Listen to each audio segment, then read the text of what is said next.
ang tao pagduna sa Espiritu sa Ginoo, gawaston siya tanan. Amen. Gawaston sa utang, sa kabalaka, depression, anxiety, katong gingon nila. Ako niagi mag-goal. Namatyan. Yagi ka namatyan. Wala, magpinagubag lagi. No? Yagi ka namatyan.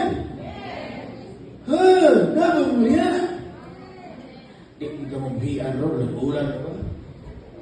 Yagi ka namatyan. Na-scam.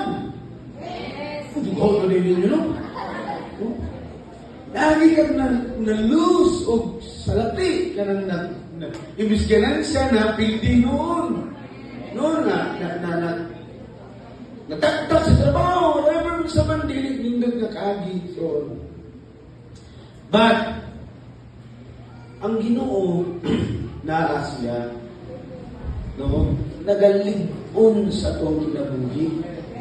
So, kanang word na depression, anxiety, dili siya mo appeal sa imo, dili siya mahitabo sa imo, nga naman, you have the Spirit of God. And when the Spirit of God, there is freedom. Palakpakin ang Ginoo.